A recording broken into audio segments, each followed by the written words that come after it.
Welcome, dear friend, and thank you for choosing to spend your quiet hours here in this peaceful sanctuary built of words and gentle sound. This story has been crafted as a soft place for your mind to rest, a gentle melody to help you release the day and drift easily into contentment and sleep. If you find comfort within these walls, a simple like, a subscription, or a kind comment is always warmly appreciated.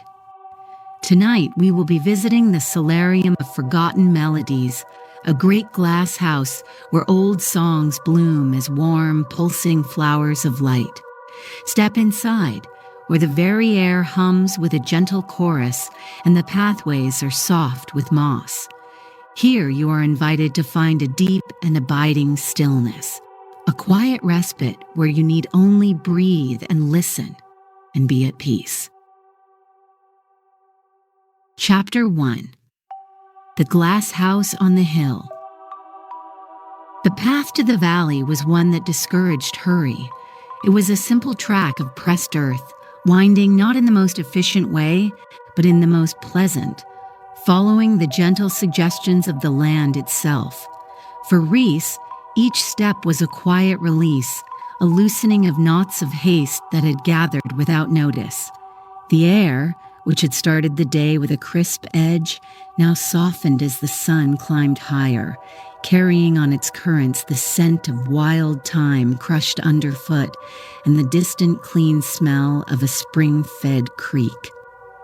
The only sounds were the soft pad of Reese's own boots on the soil, the sigh of the wind through tall grasses that bowed their heavy heads, and the occasional cheerful call of a bird from the safety of a nearby copse of silver-leafed trees. It was a world that asked for nothing but to be moved through gently. As the path crested a low, rolling hill, the solarium came into view, and it felt to Reese less like a building and more like a feature of the landscape that had quietly grown into being. It was a great, gracefully curved structure of glass and pale, silvery wood, nestled in a way that seemed to protect it from the stronger winds while allowing it to drink in the fullness of the sun. Its many panes shimmered, each reflecting a slightly different patch of the vast, pale blue sky, making the whole structure seem to breathe with a slow, crystalline rhythm. There was a profound and immediate sense of peace about the place, a stillness that radiated outward and seemed to settle upon the valley like a fine, invisible mist, quieting the world around it. The site itself was a gentle balm, a promise of sanctuary. The focus of the world seemed to narrow to the texture of the air itself, which grew warmer and somehow softer as Reese drew closer. The scent of the valley floor, rich with damp earth and the sweet perfume of unseen wildflowers, intensified, mingling with a new, curious fragrance that seemed to drift from the glass house. It was a scent like warm honey and sun-drenched hay, a deeply comforting aroma that spoke of gentle, quiet industry and the slow passage of peaceful days.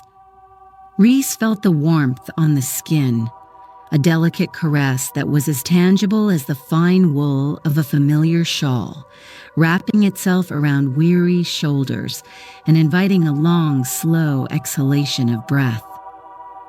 Reaching the entrance, Reese paused before a large door made of the same silvery wood as the frame, its surface worn smooth and featureless by long years of sun and rain. There was no handle or latch to be seen, just a slight indentation that seemed to perfectly fit the curve of a palm. Hesitantly, Reese reached out and placed a hand against the wood. It was surprisingly warm to the touch, humming with a very faint, deep vibration, like the purr of some great sleeping creature. The wood seemed to possess a life of its own, a quiet energy that pulsed steadily against the skin, and for a moment Reese simply stood there, feeling this gentle, rhythmic life and the profound sense of welcome it conveyed. With a soft, resonant groan like a sigh of contentment, the heavy door swung inward of its own accord, opening a path into the gentle dimness within. The air that flowed out was a wave of enveloping warmth, thick with the scent of 1,000 growing things and the curious sweet perfume of blooming light. It was a different world inside, a place held in a state of perpetual, tranquil afternoon. The light was diffused and golden, slanting down from the high curved ceiling in wide, hazy beams in which floated countless motes of pollen and dust, each a tiny glittering star in a slow, silent dance. The sheer peacefulness of the sight held Rhys motionless on the threshold. Stepping inside felt like entering a place outside of time. The great wooden door swung shut with a soft final thud, and the sounds of the outside world, already so gentle, faded away into an even deeper quiet. The ground underfoot was not wood or stone, but a thick, springy carpet of deep green moss that muffled every footstep, rendering Rhys's presence soft and unobtrusive. The warmth was complete now, a full-body embrace that seemed to sink directly into the bones, easing the subtle aches of a long journey. The air was still and heavy, yet felt wonderfully easy to breathe, each inhalation filling the lungs with its unique, restorative fragrance. The interior of the solarium unfolded like a dream. Paths of the same silvery wood, swept clean and smooth, wound their way between vast beds of the most fantastical flora Rhys had ever imagined. Great leafy plants with broad, velvety leaves grew alongside delicate, fern-like structures and tall, slender stalks topped with buds that seemed to hold light within them. It was from these buds and the few fully opened blossoms that the gentle, golden glow emanated, bathing the entire space in its warm, welcoming luminescence. The source of the deep, resonant hum was clear now. It was the collective voice of these plants, a chorus of silent, vibrational song. Rhys walked slowly down one of the paths, trailing a hand along the smooth wooden railing that bordered it. The wood was impossibly sleek, polished by time and countless hands, and it retained the same gentle warmth as the door. The low hum of the flora seemed to grow a little stronger here, a tangible presence in the air that vibrated gently in Rhys's chest cavity, a deeply calming frequency that resonated with the steady, slowing beat of a peaceful heart. This was not merely a greenhouse. It was a living instrument, a cathedral of quiet, and every leaf and petal was a part of its gentle, unending hymn. Looking up, Rhys saw the sky through the meticulously clean panes of glass, a serene and distant canvas of blue. From this perspective, sheltered and warm, the outside world seemed a gentle, beautiful thing, a painting to be admired from a place of perfect safety and comfort. A feeling of profound gratitude settled in Rhys's heart, a simple thankfulness for the path that had led here, to this unexpected haven of warmth and quietude. Here there was only a deep and simple quiet, an invitation to set down all burdens and simply be. The gentle journey had found its destination. Chapter 2. The First Note of Light. Deeper within the golden-green twilight of the solarium, a figure emerged from between two large leafy ferns, moving with a slowness that seemed perfectly attuned to the languid atmosphere of the place. It was a woman with kind eyes and hair the color of spun silver, tied back loosely with a simple ribbon.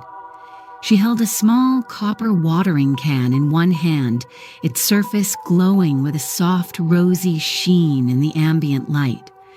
A gentle smile touched her lips as she saw Rhys, a silent expression of welcome that needed no words to convey its sincerity. The sound of her soft-soled shoes on the wooden path was barely a whisper, a sound that blended easily with the gentle hum of the flora. "Welcome," she said, and her voice was a perfect reflection of her surroundings, soft and low, with a rustling quality like the turning of old dry pages in a beloved book. "I am Nora. I am pleased you found your way." There was no surprise in her tone, only a simple, warm acceptance, as if Reese's arrival were as natural and expected as the blooming of a new flower. She gestured with her free hand, a slow, graceful sweep that took in the whole of the glowing garden. "This is the solarium, a quiet place for quiet things to grow." The scent of the water in her can was clean and earthy, like fresh rain on rich soil. Nora led Reese deeper into the grove, her movements unhurried and deliberate.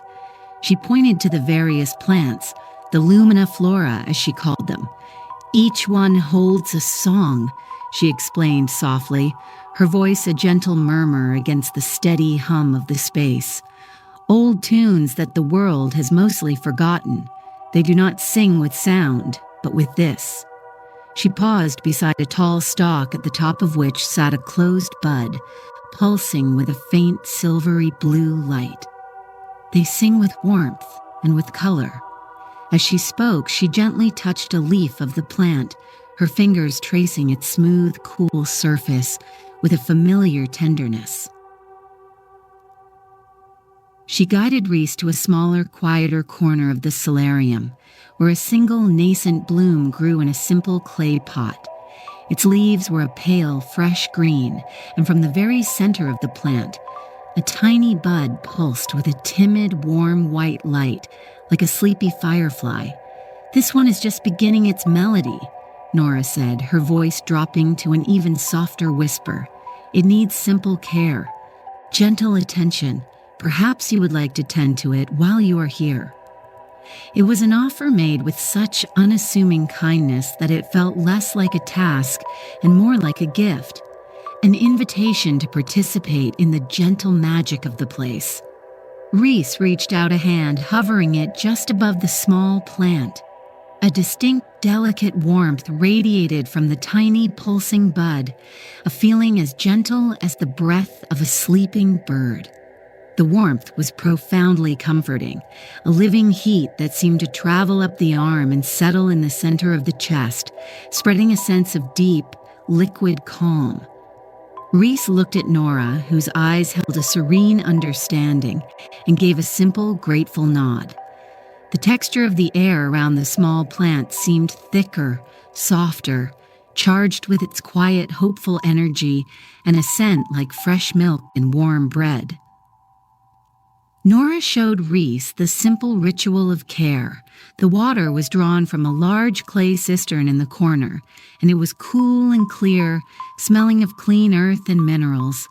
She demonstrated how to pour it slowly, allowing the soft, mossy soil to drink it in without hurry.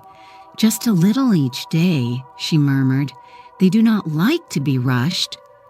Afterward, she took a soft woolen cloth and gently wiped a speck of dust from one of the plant's broad leaves, an act of such simple, mindful tenderness it felt like a form of prayer. Reese watched, absorbing the slow rhythm of the work, feeling the hurried parts of the mind begin to soften and smooth out. Left alone with the small glowing plant, Reese undertook the first act of tending. Lifting the small copper can, feeling its smooth, cool handle and surprising weight, Reese poured the acoustic water onto the soil. The sound it made was a soft, satisfying sigh as the dark earth drank it in. A faint mist rose from the soil, carrying with it that wonderful, clean scent of life and nourishment. The small white light in the center of the bud seemed to pulse just a little more brightly in response, a silent note of thanks. A feeling of quiet accomplishment, pure and simple, settled over Reese. The remainder of the afternoon passed in a slow golden haze. Reese found a comfortable, worn wooden bench nearby and simply sat, observing the new charge. The work was done, and now there was only the quiet pleasure of being present. Thoughts that had once raced and competed for attention now drifted by like the lazy motes of dust in the sunbeams, insubstantial and distant. The focus was entirely on the gentle, rhythmic pulse of white light from the tiny bud, a silent, steady heartbeat that seemed to sync with Reese's own. The gentle weight of the warm, humming air was a comforting presence, a blanket of profound peace. As the light outside began to fade, the internal glow of the solarium seemed to brighten in response, the countless points of light intensifying their soft radiance. The chorus of humming vibrations deepened, becoming a rich, sonorous chord that filled the entire glass house. Reese felt a sensation of warmth spreading through every limb, a gentle weight that was deeply relaxing, releasing tensions that had been held for so long they had been forgotten. Here, in the heart of the gentle music, there was nothing to do, nothing to be, except quiet and warm, and perfectly at ease. Chapter 3. The Garden's Gentle Chorus. The passing of days in the solarium was marked not by the hands of a clock, but by the slow, gentle cycles of light and warmth. Reese fell into a simple, peaceful rhythm, waking with the soft, diffused light of dawn filtering through the glass panes, and sleeping when the garden's glow deepened into a rich, soporific tapestry of color. Each morning began with the quiet ritual of tending to the small, white-lit plant, which had now begun to unfurl its first true petal, its light growing steadier, warmer, its hum a clearer, more discernible note in the solarium's gentle symphony. The soft feel of the cool water, the earthy scent of the soil, the sight of the light brightening in response, all became familiar anchors in a sea of tranquility. As Reese's senses grew more attuned to the subtle environment, the solarium began to reveal its deeper complexities. What had at first seemed like a single uniform hum was, in fact, a vast and intricate chorus, a weaving of countless individual light melodies. Strolling down the silvery wood paths, Reese began to distinguish the different voices of the flora. There was a grove of tall, slender plants whose bell-shaped flowers pulsed with a deep indigo light, and a low, resonant hum that felt like the gentle tolling of a distant bell. It was a sound that seemed to vibrate deep in the bones, loosening any remaining stiffness and bringing a sense of profound groundedness. In another corner grew clusters of low, broad-leafed flora, whose blossoms opened flat like water lilies, casting a soft golden-green glow. Their hum was a lighter, more lyrical vibration, like the memory of a cheerful folk tune played on a stringed instrument. To sit near them was to feel a gentle sense of contentment rise from within, a simple, unburdened happiness that smelled faintly of baked apples and warm sunshine. Reese would often spend an hour or two just sitting on the mossy ground near them, leaning against a wooden support and feeling the warmth of their light soak into the skin, a deeply comforting and restorative sensation. Nora, in her quiet way, would sometimes join Reese, bringing 2 steaming mugs of a simple herbal tea that smelled of chamomile and something sweet like honey. They would sit together in comfortable silence, their shared quiet a conversation in itself. Occasionally, Nora would point to a particular flower, its petals shimmering with a pearlescent light, and murmur a fragment of its story. "This one is the memory of a lullaby," she might whisper, her voice barely disturbing the air, "from a boatman who sang to the stars." The words were offered not as a lesson, but as a small, polished stone of wonder to be held and admired for a moment before being gently set down again.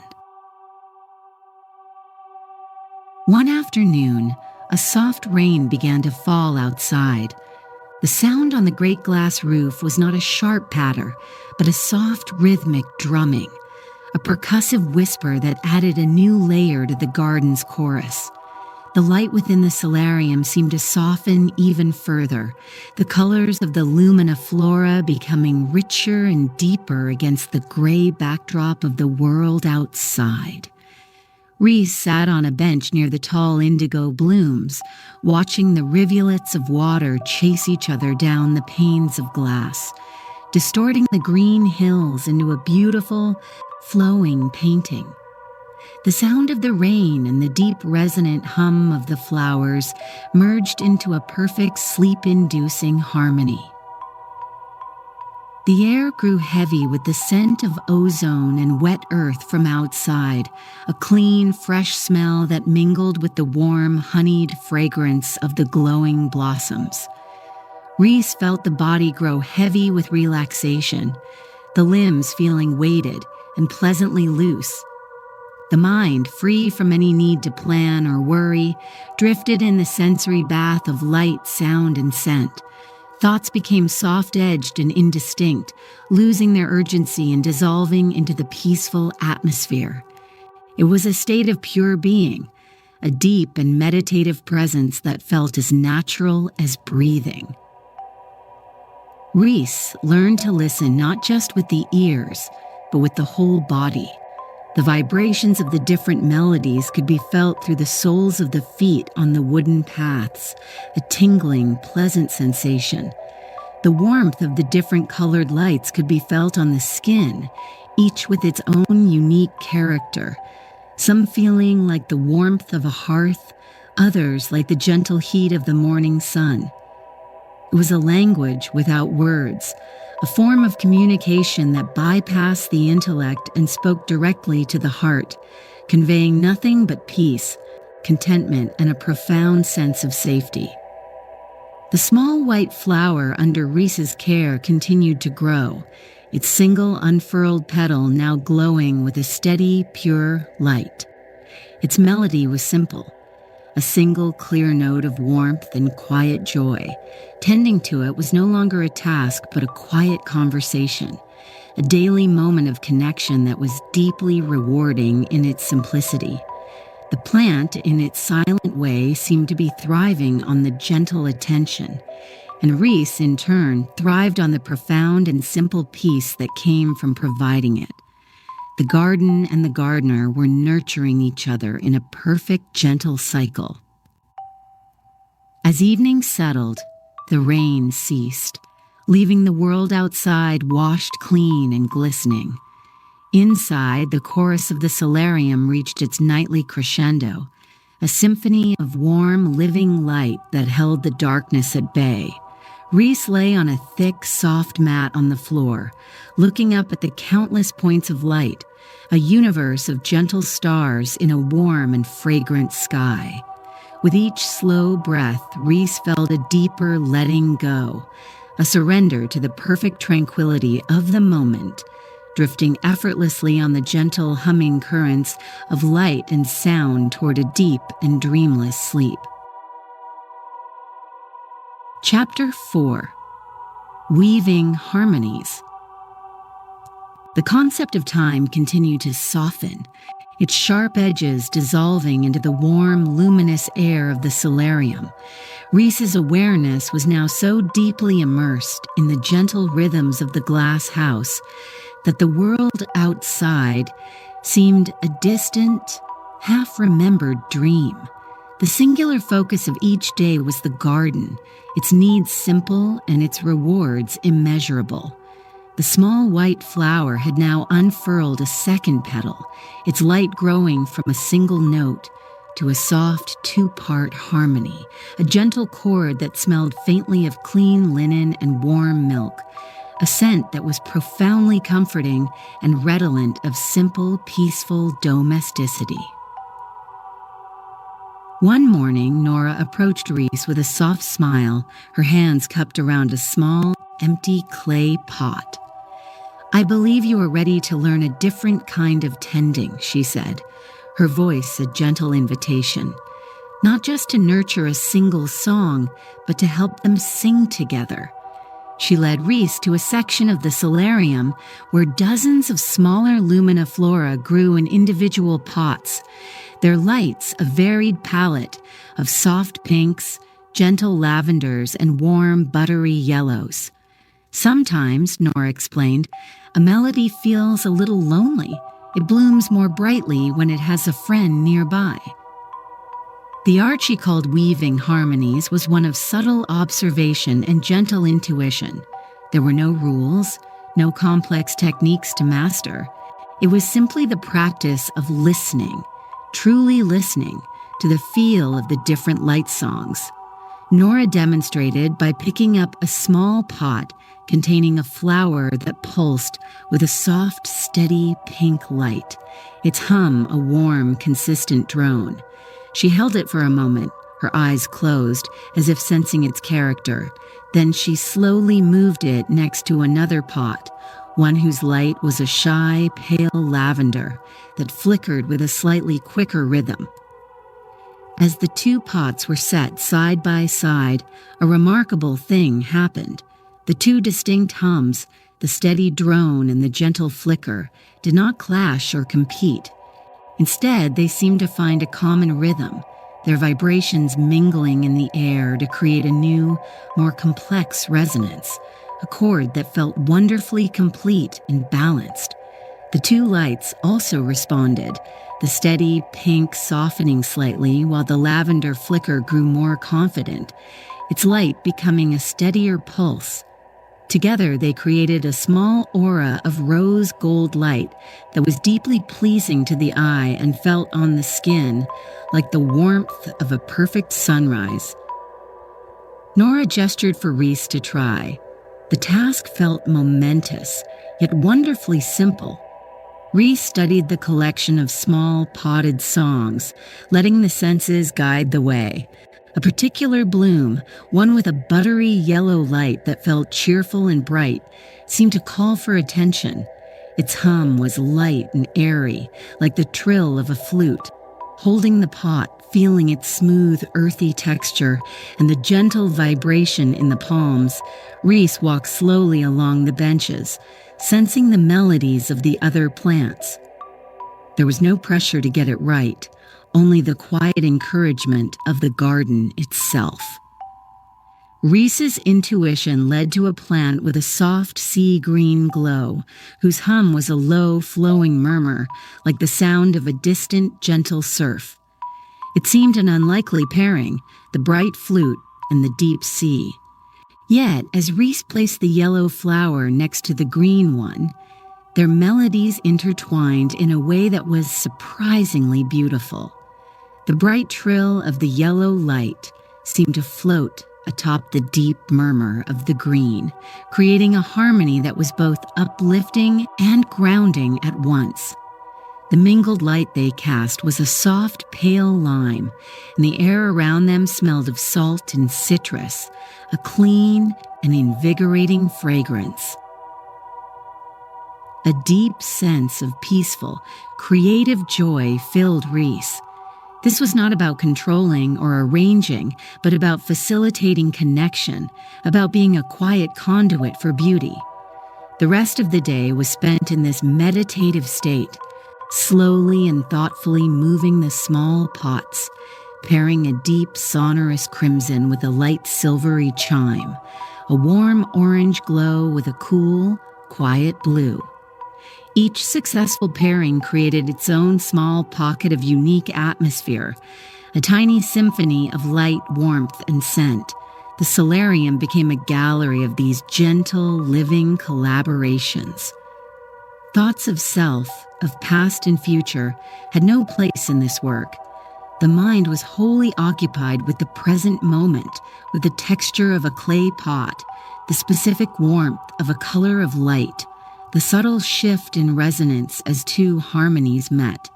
It was the most profound form of mindfulness, not sought or forced, but arising naturally from the simple, absorbing task at hand.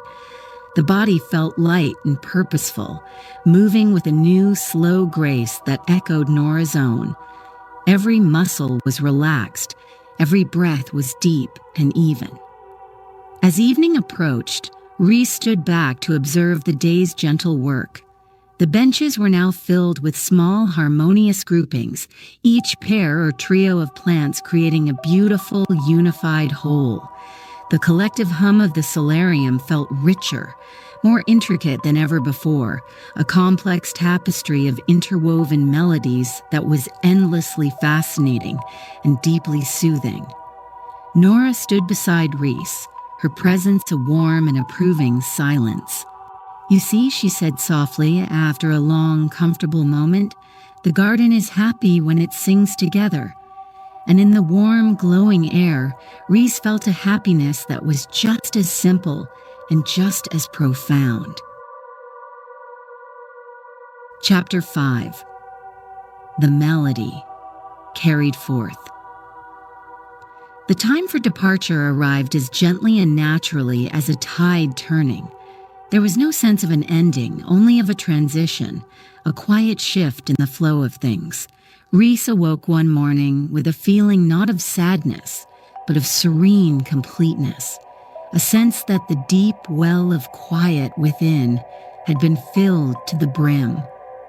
The solarium had offered its restorative balm, and the healing was now a part of Rhys's own being. The air of the glass house, once a novel comfort, now felt as familiar and essential as one's own breath, its warm, humming peace, a constant and reassuring presence. Rhys spent the morning in a slow, thankful farewell to the garden. Each grove of lumina flora was visited in turn, a moment spent absorbing its unique melody, from the deep, grounding indigo to the cheerful golden green. The path felt soft and yielding underfoot, the air thick with the accumulated warmth and fragrance of countless peaceful days. Rhys's own small plant was now in full bloom, its 2 white petals open wide, casting a pure, steady light that was both bright and gentle. Its simple, clear chord of a melody felt like a perfect expression of the quiet joy that had taken root in Rhys's own heart. Nora was waiting by the great wooden door, her silver hair catching the morning light filtering through the glass roof. She held in her hands a small clay pot, identical to the one Rhys had first tended. Inside it, however, was not a blooming flower, but a single, perfectly formed, sealed bud. A soft, warm white light pulsed from within it, a steady, rhythmic beat that could be seen even through the unfurled leaves. The light was a mirror of the one Rhys had so carefully nurtured, a familiar and beloved song. "A melody for the journey," Nora said, her voice as soft as ever. She placed the pot gently into Rhys's hands. The clay was smooth and cool, but a distinct living warmth emanated from the bud, pulsing against the palms. It will not open fully away from the solarium, but it will always hold its light. It will be a reminder of the quiet here. The gift was more than a plant. It was a tangible piece of the peace Rhys had found, a gentle anchor to carry back into the wider world.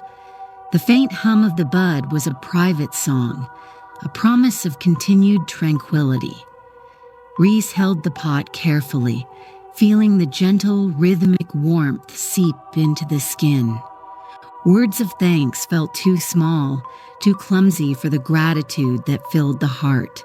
Instead, Rhys simply met Nora's serene gaze and offered a small, heartfelt smile, a silent communication that she returned with a gentle nod of understanding. No more needed to be said. The shared quiet between them was full of warmth and mutual appreciation, a final, perfect harmony created in the heart of the garden. The great wooden door swung open with its familiar low groan, revealing the bright, fresh world outside. The air of the valley greeted Reese with the scent of green grass and damp earth, crisp and clear after the warm, honeyed atmosphere of the solarium. The sounds of the breeze in the trees and the distant call of a bird were clear and beautiful, no longer distractions but parts of a larger, gentler world song. Reese stepped across the threshold, feeling the soft sunlight on the face, a gentle, welcome caress. Turning back one last time, Reese saw the solarium glowing softly on its hill, a jewel of light and warmth. Nora stood in the doorway, a calm, silvery figure before the door swung shut with a gentle thud, sealing the magical world within once more. Yet the magic was not entirely contained. It was here, in Reese's hands, a pulsing bud of light and warmth. And it was within, a deep, resonant hum of peace that had settled into the very core of being. The journey away would be as gentle as the journey toward it had been. Walking back along the path of pressed earth, Reese moved with a new, unhurried rhythm. The weight of the pot in hand was a comforting, grounding presence. The steady, warm pulse of the bud against the fingers was a constant, gentle companion. The peace of the solarium was no longer a place to be visited, but a melody to be carried forth, a soft internal light to illuminate the way. The mind was quiet, the heart was full, and the body felt light and fully restored, ready for the gentle road ahead. The valley and its great glass house slowly receded, but its essence remained. The world seemed more vibrant, its colors richer, its sounds softer. The quiet wisdom of the garden, the lesson of gentle attention and harmonious being, was now deeply understood. Reese carried the melody onward, not as a memory of a place left behind, but as the enduring, living peace that had been discovered within.